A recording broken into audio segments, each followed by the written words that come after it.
नमस्कार, खरी खरी में आपका स्वागत है। मैं हूं मृगेंद्र सिंह।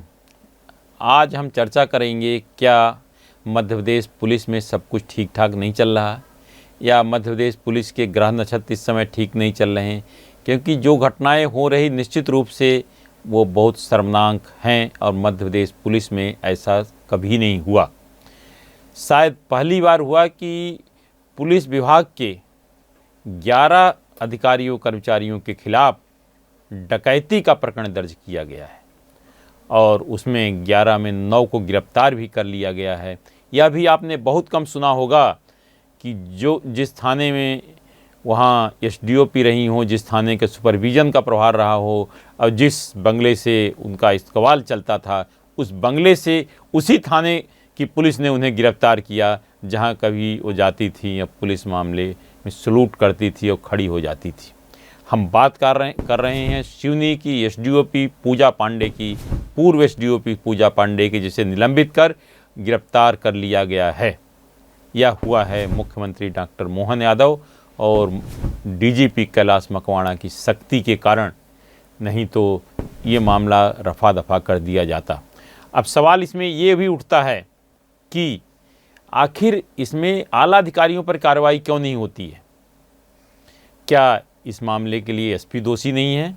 एसपी सिवनी या एडिशनल एसपी क्यों दोषी नहीं है? या अगर आपका मातहत इस तरह की घटना कर रहा, डकैती डाल रहा, लूट कर रहा, तो इसका मतलब आपका इंटेलिजेंस कमज़ोर है या आपके अपने जो विभाग के अधिकारी कर्मचारी हैं उनकी पकड़ नहीं है और वो मनमानी कर रहे हैं।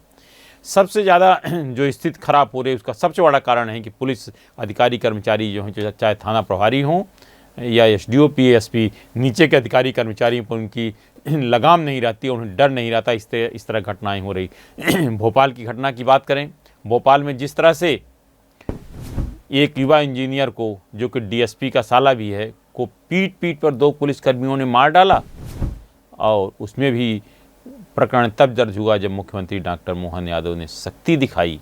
आखिर हमारे जो वरिष्ठ अधिकारी उनको भी इस चीज़ों पर ध्यान देना चाहिए।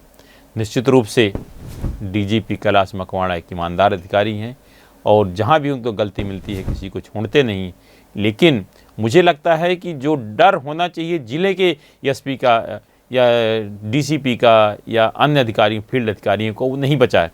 अब पिपलानी के थाने की बात करें, जहां युवा इंजीनियर उदित की पुलिस की पिटाई से मौत हुई, उसकी गलती क्या थी? वो ठीक है बियर पिए था, शराब पिए था। अगर शराब पीना तो हालांकि कोई भी नशा गलत है, लेकिन अगर जा रहा था तो किस तरह की पिटाई करने की क्या ज़रूरत थी? बताया जाता है कुछ पैसे की मांग हुई थी, उनके पास था नहीं। जो अंदर की सूत्रें बता रहे हैं कि वहाँ उनसे एक लंबी 20-1 हज़ार की मांग की गई थी, शायद उनके पास था नहीं। जो 1-1 हज़ार रुपये बचे थे, 3-4 थे तो देना चाहते थे, लेकिन उस पर तैयार नहीं हुए और उसके बाद जब विवाद हुआ तब जाकर मारपीट की स्थिति हुई और एक युवा इंजीनियर की अकाल मौत हो गई। अब सोचिए कि क्या हमारे आरक्षक हैं इतने नाफरमान हो गए हैं?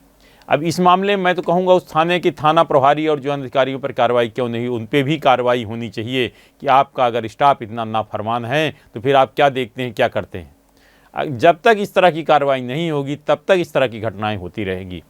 अब सिवनी की बात करें, सिवनी में जिस तरह से हवाला कारोबारी के 2 करोड़ 96 लाख रुपये चेकिंग के नाम पर उसको रोका गया, फिर एक एकांत स्थान में ले जाकर उसको रख लिया गया है, कहीं पुलिस ने डकैती डाल दी वर्दी में।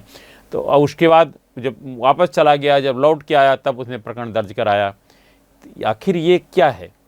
मतलब पूरी पटकथा पहले लिखी जा चुकी थी। क्या ज़िले के एसपी को नहीं मालूम था कि आपके ज़िले के लोग क्या कर रहे हैं? अगर मालूम था तो फिर उन्होंने कार्रवाई की घटना निश्चित रूप से बहुत ही शर्मनाक घटना है मध्य प्रदेश पुलिस के लिए कि पुलिस डकैती डाल रही है।